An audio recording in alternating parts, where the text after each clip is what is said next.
pada hari Selasa, tanggal 8 September tahun 2020, Badan Kepegawaian Daerah Provinsi Nusa Tenggara Timur mengikuti audit manajemen mutu ISO 9001-2015 yang dipimpin langsung oleh auditor eksternal Ifar Kusradi DSTMN dari PT Sutes Indonesia.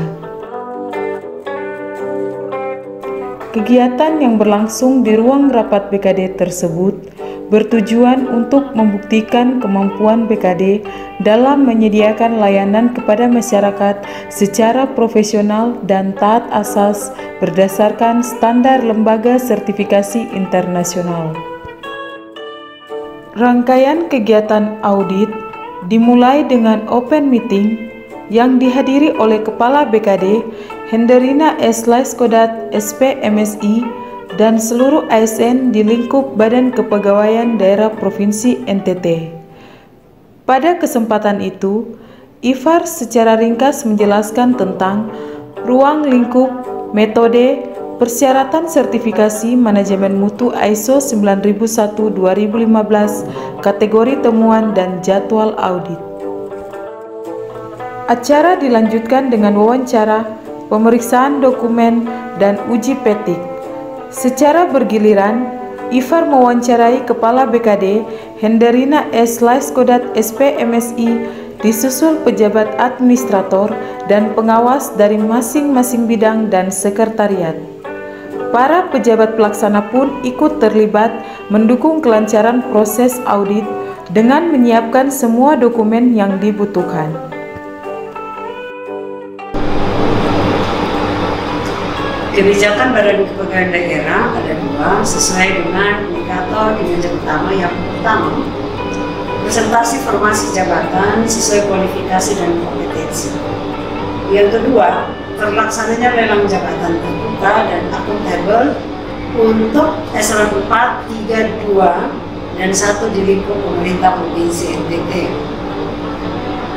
Dalam rangka presentasi formasi jabatan sesuai kualifikasi dan kompetensi, Badan Kepegawaian Daerah pada tanggal 15 Januari 2019 sudah melakukan uji kompetensi bagi seluruh pejabat eselon 3 dan 4 di lingkup pemerintah Provinsi NTT. Dan secara bertahap kita juga membuat uji kompetensi untuk pelaksana, di mana kurang lebih 1 tahun 80 orang. Pada kesempatan yang sama di tahun ini juga kami BKD sudah diberi sarana prasarana asesmen center dan akan juga diakreditasi dalam 1-2 hari ke depan. Jika hal ini sudah terjadi, jika asesmen center ini sudah ada, maka Badan Kepegawaian Daerah akan melakukan uji kompetensi secara bertahap untuk seluruh pegawai Provinsi Nusa Tenggara Timur yang dimulai dari 39 perangkat daerah yang ada di Provinsi Nusa Tenggara Timur. Identifikasi isu-isu di Badan Kepegawaian Daerah antara lain: 1. Disiplin. Yang kedua, penilaian prestasi kerja. Kenapa saya bilang disiplin? Karena ASN yang disiplin pasti akan melaksanakan tugas dan tanggung jawabnya secara baik. Yang kedua, penilaian prestasi kerja. Penilaian prestasi kerja dimulai dari sasaran kinerja pegawai. Sasaran kinerja pegawai dibuat untuk setiap ASN. Ada uraian tugasnya, ada targetnya, ada realisasinya. Jika ini dilakukan dengan baik, maka seluruh pekerjaan ASN akan terekam dengan baik dan hasilnya dapat terukur. Di RMP, Risk Management Plan, ini kita kategorikan untuk disiplin tinggi, risikonya, dan SOP, penilaian prestasi kerja juga tinggi.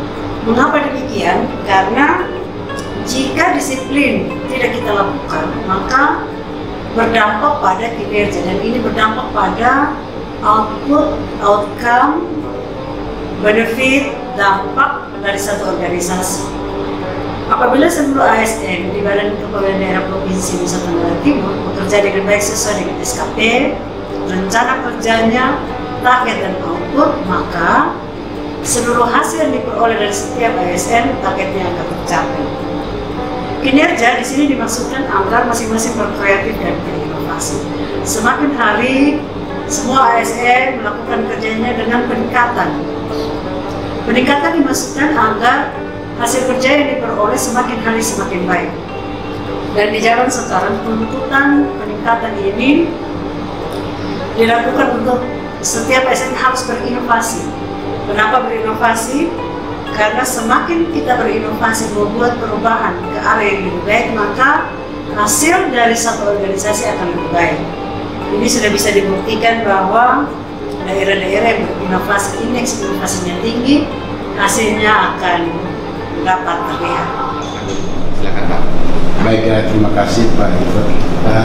Mungkin secara garis besar dapat saya sampaikan bahwa uraian tugas satu, merencanakan langkah-langkah operasional sekretariat berdasarkan rencana kerja Badan Kepegawaian Daerah dan hasil evaluasi tahun sebelumnya serta data yang ada untuk digunakan sebagai pedoman pelaksanaan tugas. Yang kedua, mendistribusi tugas ke sekretariatan meliputi program data dan evaluasi keuangan dan barang milik daerah, kepegawaian serta dan umum agar pelaksanaan tugas berjalan dengan baik dan lancar. Tiga, memberikan petunjuk dan memeriksa hasil kerja bawahan agar mencapai efektivitas pelaksanaan tugas. Empat, mengawasi penyusunan laporan kinerja, laporan keuangan dan laporan kepegawaian sesuai prosedur dan ketentuan yang berlaku untuk digunakan sebagai bahan pertanggungjawaban pelaksanaan kinerja. Lima, mengawasi penyusunan rencana program kegiatan Badan Kepegawaian Daerah berdasarkan masukan data dari masing-masing unit kerja lingkup Badan Kepegawaian Daerah agar tersedia program kerja yang partisipatif. 6. Mengevaluasi pelaksanaan tugas kesekretariatan melalui rapat. Untuk perencanaan sistem perencanaan informasi pegawai gimana Pak? Pertama, perencanaan formasi ASN aparatur sipil negara. Yang kedua, Bentar Pak, data input dari mana itu biasanya? Data Bapak sih membuat perencanaan kebutuhan formasi pegawai itu data dari SKPD, dari SKPD. SKPD, ya. Nanti OPD terkait. Ya, OPD terkait. Usulan. Usulan. Ya. Jadi nanti mereka kan bikin usulan semua ya. Usulan semua. Untuk level provinsi berarti 39 OPD itu ya. Mereka membuat usulan kebutuhan pegawai ya. Oke, terus mana Pak? Itu yang pertama usulan kebutuhan pegawai. Yang kedua kebutuhan IPDN. Oke. Yang ketiga terkait dengan sumpah janji pegawai negeri sipil. Oke. Yang keempat terkait dengan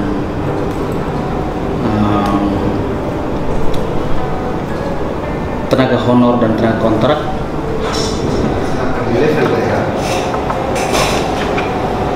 Ini juga telah menjadi bagian dari komitmen pemerintah provinsi. Bicara mengenai sistem itu ada 9 hal.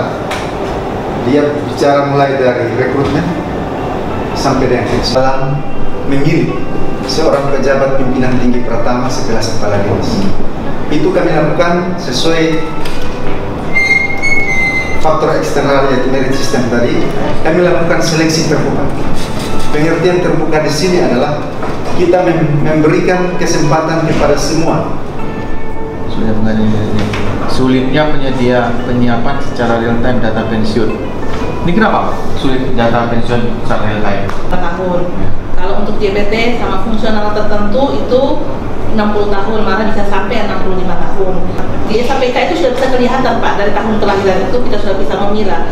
Tetapi kalau dalam di SAPK itu juga belum tentu bisa benar karena contoh, ada seorang PNS 58 usianya sebenarnya pensiun, tetapi kalau yang bersangkutan diangkat dalam jabatan fungsional tertentu maka pensiun itu 60 tahun.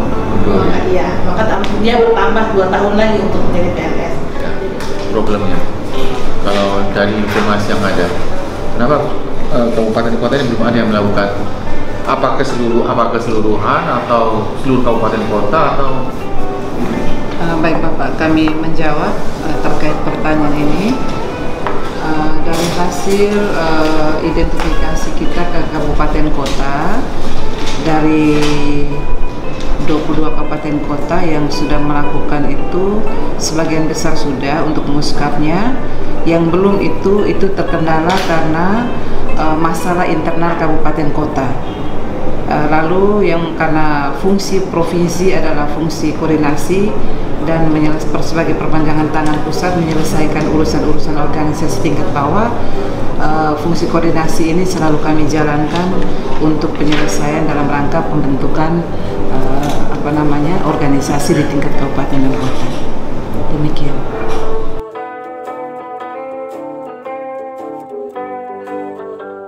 Audit maraton selama 9 jam tersebut ditutup dengan close meeting pada pukul 18.30 yang dihadiri seluruh ASN di lingkup Badan Kepegawaian Provinsi Nusa Tenggara Timur. Pada kesempatan tersebut, IFAR menyampaikan hasil audit berupa temuan minor dan saran perbaikan.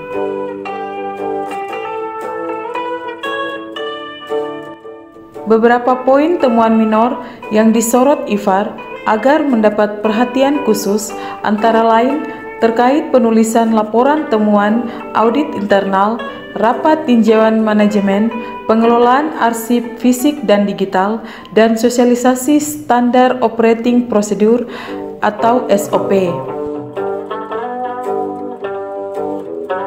Pertama saya ucapkan terima kasih sekali, saya mewakili dari SUTES Indonesia, utamanya kepada Ibu Kepala Badan, yang mana kami melihat bahwa komitmen serta engagement yang begitu luar biasa pada Ibu Pimpinan, dalam hal ini Ibu Kepala Badan Pegawai Daerah Provinsi Nusa Tenggara Timur. Luar biasa pesan dari pimpinan kami bahwa proses ini bisa berjalan lancar karena peran serta yang luar biasa dari Ibu Pimpinan. Kita kasih aplaus dulu ya.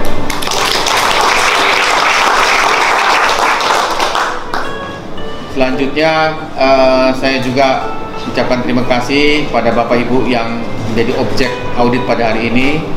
Luar biasa Anda semua memberikan respon kepada kami, pada saya. Setiap pertanyaan yang saya ajukan dapat dijelaskan secara baik ya. Saya rasakan Anda juga memiliki semangat yang kuat untuk melakukan perubahan dalam penerapan nanti sistem manajemen mutu ISO 91 versi 2015 di instansi yang luar biasa ini. Ya, tepuk tangan.